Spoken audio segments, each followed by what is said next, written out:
મતદાન મહાદાન અભિયાનમાં today Gujarati news પણ જોડાયું છે. તમામ જિલ્લા મથકોએથી વિવિધ અગ્રણીઓના મતદાન સંદેશા અમે અમારી ન્યૂઝ ચેનલમાં જાગૃતિ અભિયાન તળે પ્રસારિત કરી રહ્યા છીએ. ત્યારે અમદાવાદથી ટુડે ન્યૂઝ સંવાદદાતા પ્રકાશ ગુર્જર દ્વારા વિવિધ ઉદ્યોગપતિઓ આગેવાનોના મતદાન જાગૃતિ સંદેશ અહીં પ્રસારિત થઈ રહ્યા છે. મારું નામ જયકૃષ્ણ ઈશ્વરલાલ નાગર, પ્રમુખ નાગર એજ્યુકેશન એસોસિએશન તથા નાગર સમાજમાં એઝ અ ટ્રસ્ટી હું કાર્ય કરી રહ્યો છું. આજ સુધી જેટલી વખત પણ મને મત આપવાનો મોકો મળ્યો, દરેક વખતે મેં મત આપેલો છે. 18 વર્ષની ઉંમરથી જ મતદાન ચાલુ થયું હતું અને એ વખતેથી જ મેં મતદાન કર્યું છે. સમાજને તથા ગુજરાતની દરેક પબ્લિકને, દરેક વ્યક્તિને કે જે મતદાન માટે યોગ્ય છે એ દરેકને હું નમ્ર વિનંતી કરીશ કે મહેરબાની કરીને મતદાન કરે.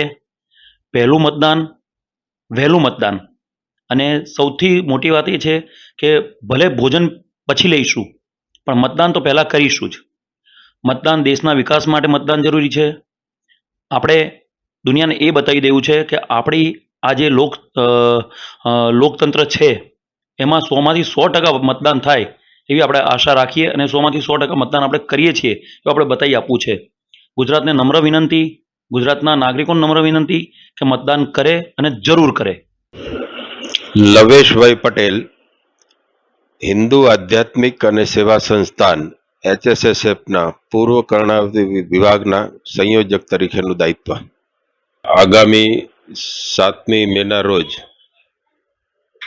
લોકસભાના ચૂંટણીના પર્વ નિમિત્તે સૌ ગુજરાતના નાગરિકોને, મતદારોને વિનંતી કરું છું અને અપીલ કરું છું કે લોકશાહીના પર્વની ઉજવણી કરવા માટે સૌ મતદારો એ પોતાનો મતાધિકારનો ઉપયોગ કરે.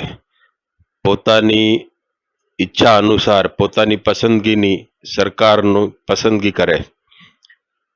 દરેક મતદાર એ 100% મતદાન કરે અને 100% મતદાનની સાથે રાષ્ટ્રહિતમાં મતદાન કરે. કારણ કે લોકશાહીની પદ્ધતિમાં દર 5 વર્ષે મતદારોને પોતાની સરકાર ચૂંટવાનો અધિકાર મળતો હોય છે. આ અધિકારનો આપણે સદુપયોગ કરીએ. મતાધિકાર એ આપણો અધિકાર છે અને ભારતના નાગરિક તરીકે આપણું કર્તવ્ય છે. એટલે કર્તવ્યનું પણ પાલન કરીએ અને મતાધિકારનો ઉપયોગ કરીએ. મતાધિકારનો ઉપયોગ કરતી વખતે સંપૂર્ણપણે નિસ્વાર્થ ભાવથી વિચાર કરીને ભારત દેશના હિતને ધ્યાનમાં રાખીને, સમાજ હિતને ધ્યાનમાં રાખીને આપણે સૌ મતદાન કરીએ. મતદાન થકી જ આપણી ઈચ્છા અનુસારનું ભારત એ આપણે નિર્માણ કરી શકીશું. તો દરેક મતદારના મનમાં એક વાત સ્પષ્ટ હોય કે મારા મતમાં જે તાકાત છે, મારા એક મતથી ભારતની મજબૂત સરકાર બનશે.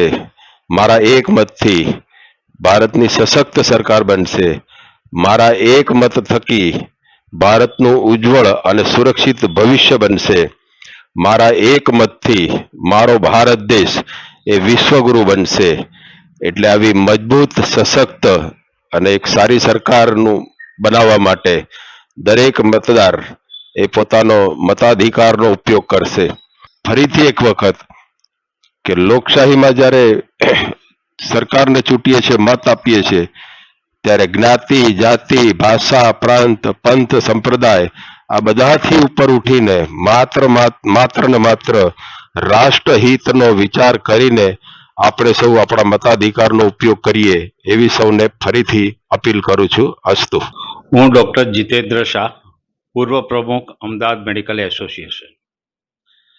આજે લોકસભાની આ ચૂંટણીમાં હું દરેક મતદારોને નમ્ર વિનંતી કરું છું કે આપનો કિંમતી મત અચૂક આપશો અને આજુબાજુથી લોકોને લઈ અને અપાવજો.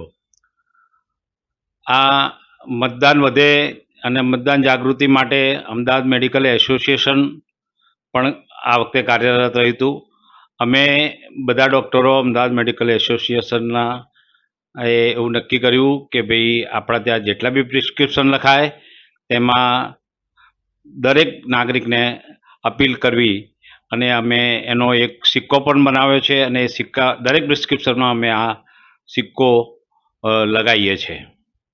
ગુજરાતની આ 7મી મેની ચૂંટણીમાં મતદાન દરેક માણસે ઉનાળાને ધ્યાનમાં રાખી, ગરમીને ધ્યાનમાં રાખી વહેલું કરવું અને આપણી સોસાયટી અને આજુબાજુના લોકોને લઈ જઈ અને બને એટલું વહેલું કરાવવા વિનંતી છે.